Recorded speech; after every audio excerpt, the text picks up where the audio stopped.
Breaking news. Nako po mga kababayan. Bakit nga ba nilangaw yung rally ng Dilawan at mga bataan ni The Junior? Nako po mga kababayan ko, may pasabog si Senador Marcoleta. Di ba dapat naka-schedule po yung rally po ng kapatiran ng Iglesia ni Cristo? Bakit nga ba hindi sila tumuloy? Nako, mga kababayan, kasi nga itong mga dilawan, pinklawan, ipinagbabawal nila na mag-rally yung ibang grupo. Sila lang daw ang may karapatan na mag-rally doon. Kaya pala nilangaw mga kababayan. Kaya marami pong nagkokomento na hindi nila magaya at mapantayan ang pagkakaisa ng Iglesia ni Cristo. Alam nyo ba mga kababayan, itutuloy na sana kahapon. Nakaredy na rin ang baon kong itlog at adobo. Matindi ito, pati mang inasal, nag-order na rin ako mga kababayan. Itutuloy na sana. Pero last minute mga kababayan, hindi tumuloy ang kapatiran ng Iglesia ni Cristo. Bakit po? Kasi nga, itong mga dilawan, pinklawan, nag-a-assume sila lang daw ang may karapatan dyan. Bawal daw ang pro-DDS. Bakit? DDS ba ang Iglesia ni Cristo? Ang kapatiran? Sino ba ang kinakampihan? At kanino tumitindig ang Iglesia ni Cristo at ng kapatiran? Diba sa katotohanan lang at sa katwiran at sa tunay na pagkilala ng batas? Diba mga kababayan? O nakita nyong nangyari? Nilangaw. Kahit nagkarambulan sila, nagrambulan sa yaw-yaw dyan mga kababayan ko. Ikulong si Sara, ikulong si BBM, yung mga sigaw nila, pero makikita mo, yung mga sumisigaw, pating abogado na nagdidiin kay Tatay Digong sa ICC nandun. Pati sila Castro nandyan, mga kababayan ko. Alam nyo ba nangyari sa mga tao nila? Ginutom nila. Alam nyo ang nangyari, kinupkop ng Pro Duterte at pinakain sila. Gutom na gutom. Yung mga pinasabak nila dyan ng mga pinklawan, dilawan at mga bataan ni The Junior na gutom. Kaya pala nilangaw yung rally ng mga pinklawan at mga tangalista. Ni baong sinangag, wala sila. Kaya mga kababayan, wala talagang magpupunta dyan. Diba? Nakita nyo pagka mga Pro Duterte, mga DDS, kanya-kanyang baon yan. Samantalang kasi yung mga binabayaran nyo, nagpapabayad, tapos isusugal lang nila. I-scatter lang nila o ano pang pangkain nila. Ayun, kinupkup ng pro-DDS, ng mga pro-Duterte pinakain. Ni tubig, wala yung mga dumalo dyan kay The Junior. Kaya pala nagkalagasan mga kababayan. Walang nagpunta. Diba? Bali-balita kasi mga kababayan. May maghahasik ng gulo. Kaya yung kapatiran, hindi na pumunta. Tapos isa pa yung sinasabi ng organizer dyan, bawal daw magpunta yung mga may kulay-kulay. O tignan nyo yung mga sumisigaw doon. Nagkukunwari lang pala na ikulong si BBM, ikulong si Sara. Sino bang tunay na may kasalanan? Sino ba ang mga nagnakaw? Mga bendalo, mga maletagang, o sino-sino yung mga tinuturo ng 18 na sundalo? Di ba sila din? Sabi ni Tito Soto, sa kabilang dako, hindi ako titigil sa paglilingkod at tunay na maaasahan ng pamilyang Pilipino. Aba, naks naman. Kaya pala, besi mo si ano? Excuse. Besi mo si Bing Lacson. Besi mo si Erwin Tulfo. Kaya pala naging aso-aso, naging tuta. Kasi nga hindi makapalag. O tignan nyo mga bendalo mga kababayan. Kaya inuusig si Marcoleta. Kasi nga si Marcoleta lang ang tunay na may bayag. Tunay na matapang at maskulado. Hindi gaya ng dalawang Judas. Na si Pastor Villanueva, ayun, iniwan ng mga miyembro. Ayaw nang magsimba. Naging Judas is Lord na. O, diba? Sasabihin nila, milyon na pupunta. Libo-libo. Ayun, 3-7 lang. 3-7 lang yung mga nagsama-samang pinklawan, dilawan. At mga tangalista. Ginutom pa ng organizer. Ayun, pinakain ng Pro Duterte. Yun, busog na busog. Dapat pagka maggagaganyan kayo, organize kayo. Kaya hindi nyo matumbasan at mapantayan ang sinasagawang pagtitipon ng kapatiran. Diba? Tapos sasabihin nyo ba, kami lang dito. Kami ang tunay na makabayan. Aba, tignan mo kung sino yung mga nagrarally. Yun, yung mga pinuno nila. Nakatanggap din pala ng maleta. O ngayon po, may pasabog po si Mike Operario. Dito niya sasabihin kung sino at bakit nilangaw itong rally ng White Ribbon. Walang kinikilingan na propaganda lang pala para masabi na may nagrarally. Kaya pala hindi nagpunta ang kapatiran dyan kasi madadamay sa inyong kapalpakan. Ito po si Mike Operario, magugulat po kayo sa kanyang pasabog dito. Ito po. Itong White Ribbon event na ito, na ginanap na rally sa EDSA, ano ba ito? Bakit para tilang naging isang failure ang movement na ito? Ito po si Attorney Mike Operario, pag-usapan natin yan.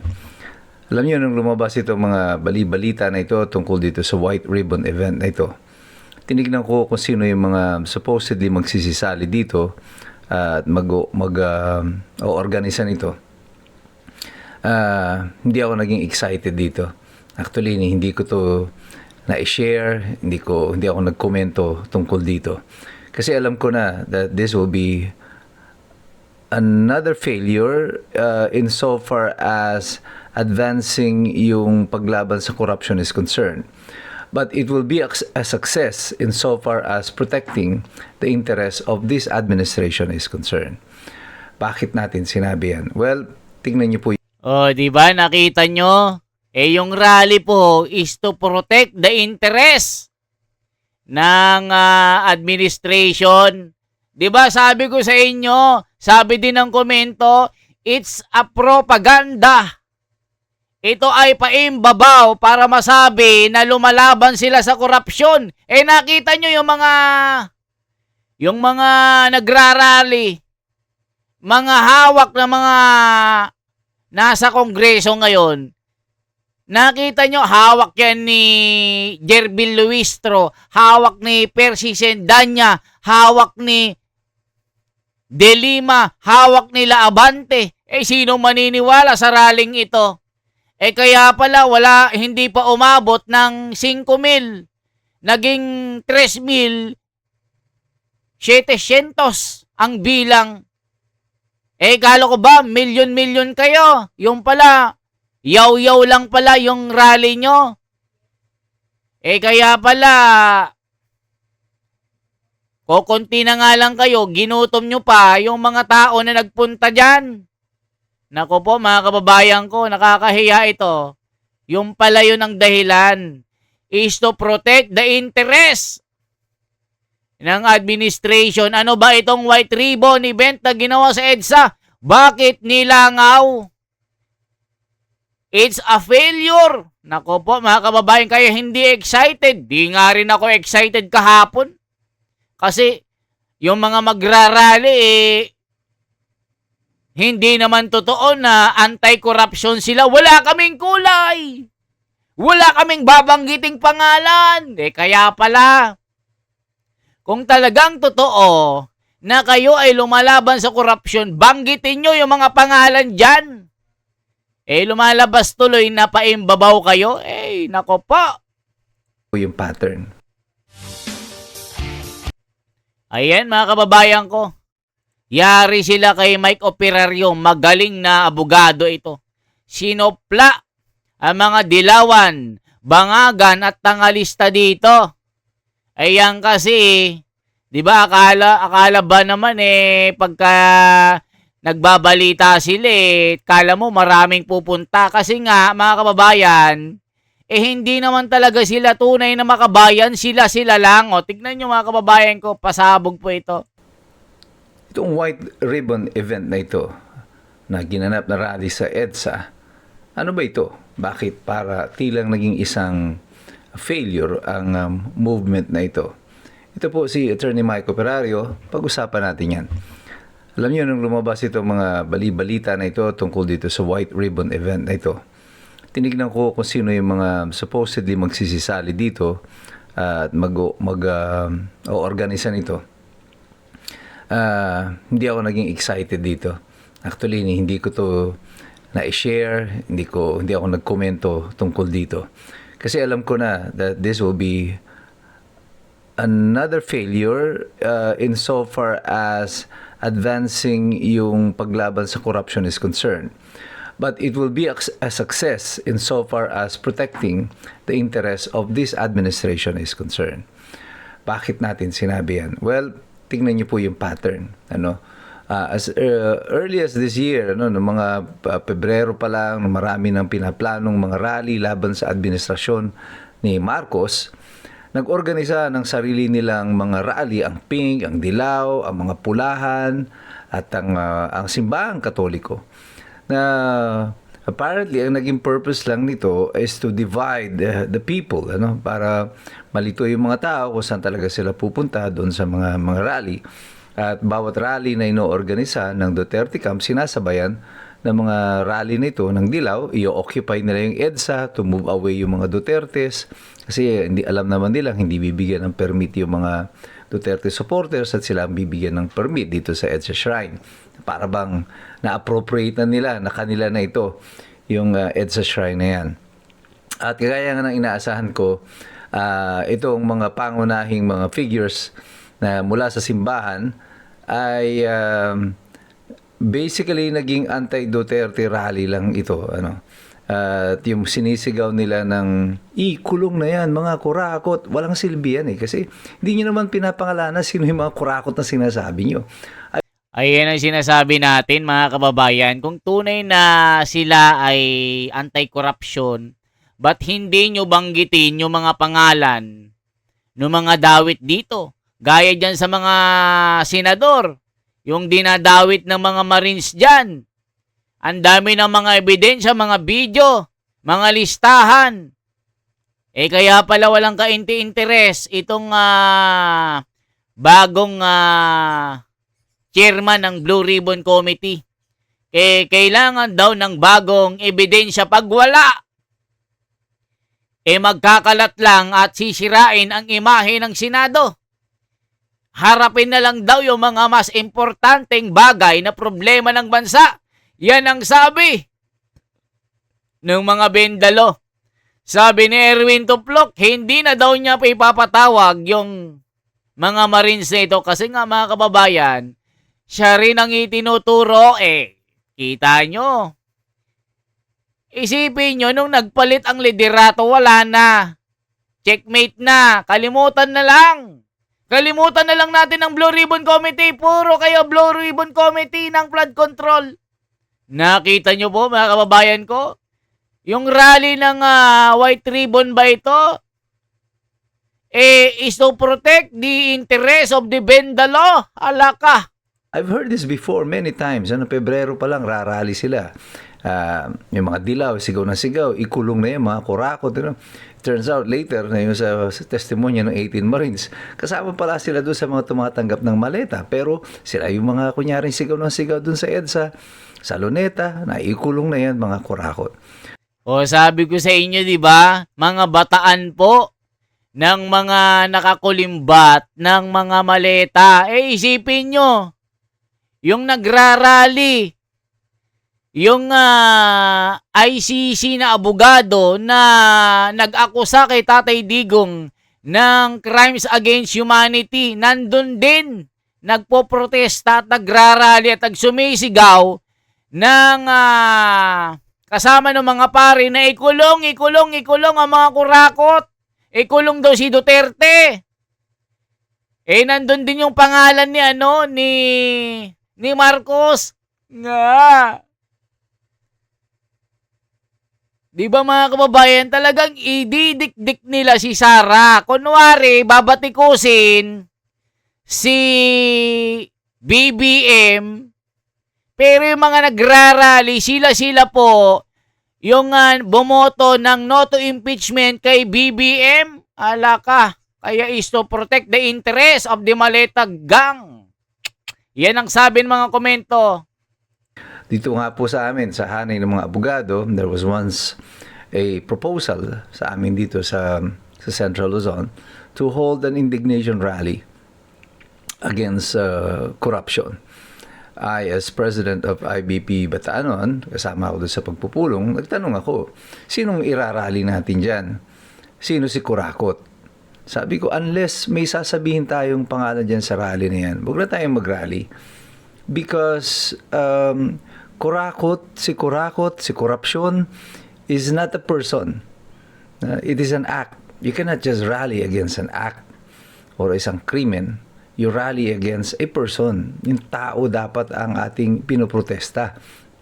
At very weird itong composition na ito ng white ribbon organizers na ito. Makikita mo na doon sa simbahan, yung mga komunista na hindi naman naniniwala sa Diyos.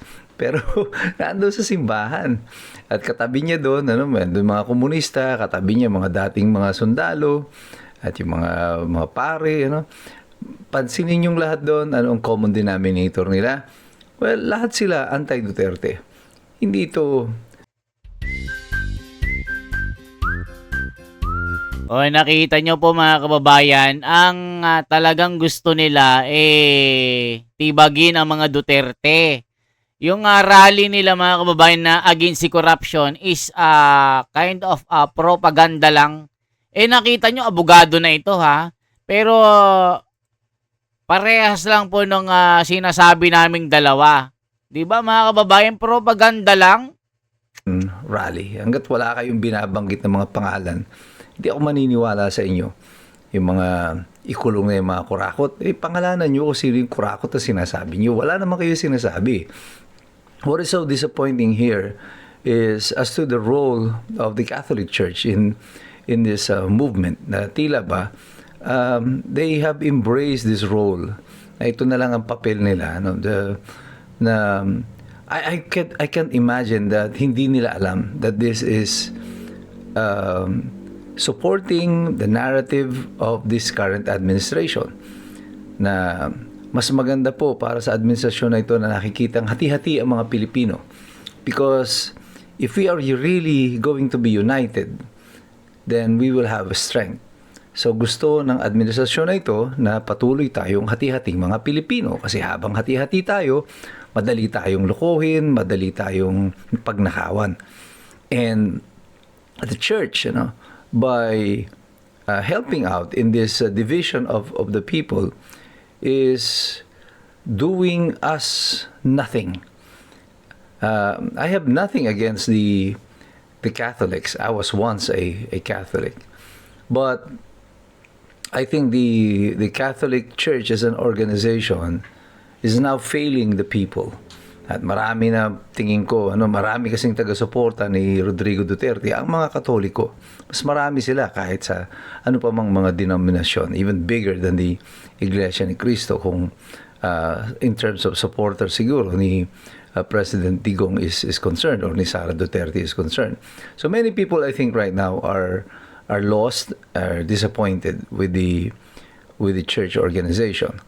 And the only reason I think yung simbahan up to this time, referring to the Catholic Church, ay tahasang bumabangga kay President Duterte, kay Sara Duterte, pero tahimik na tahimik tungkol dito sa mga nakaban dito sa kasalukuyang administrasyon is the fact that si Rodrigo Duterte lang ang tanging presidente who dared to touch and criticize the Catholic Church as an organization. Kahit na si Presidente Marcos nung kasagsagan ng martial law, never challenged the Catholic Church organization as an organization directly or questioned their teachings. And this is something that Rodrigo Duterte did, at hindi siya mapapatawad ng simbahang Katoliko for doing this, and that's why they're gonna pursue him up to the ends of the earth, I think, dahil dito. But I agree with Rodrigo Duterte, not in terms of his style, but as to the questions he raised. I think pagdating sa simbahang Katoliko, yung sinasabi nila, minura ni Rodrigo Duterte yung Diyos, I think he was referring to the God that is being introduced by the Catholic. This God, this version of the God na inintroduce lalo na ng mga Espanyol dito sa atin sa Pilipinas is a stupid version of a God. Yun ang sinasabi niya. Because this is not the God of the Bible. What the Spaniards introduced to us, the Spanish colonizers natin ng mga Katoliko, introduced to us a God na nagtuturo na tayo ay dapat masubjugate, magpasailalim sa pamahalaan kahit na tayo ay mga sinakop lang. And they're using the Bible to justify all of this. At dito, ito yung katuruan na never naman kinurek ng simbahang Katoliko. Maraming mga abuses against the Filipinos at the time, na panahon ng mga Kastila and onwards, even globally, maraming mga abuses ang mga simbahang Katolika through their mga priests, mga obispo, guilty of pedophilia, rape, many others. But never has the Catholic Church officially apologized for all of this. There was one time the Pope apologized for pero in the generic sense tungkol doon sa mga nangyari in the past, yung mga inquisition, yung mga abuso ng simbahan, pero never very specific as in the case of the Philippines. And I think this is the mortal sin insofar as the Catholic Church is concerned na nagawa ni Rodrigo Duterte.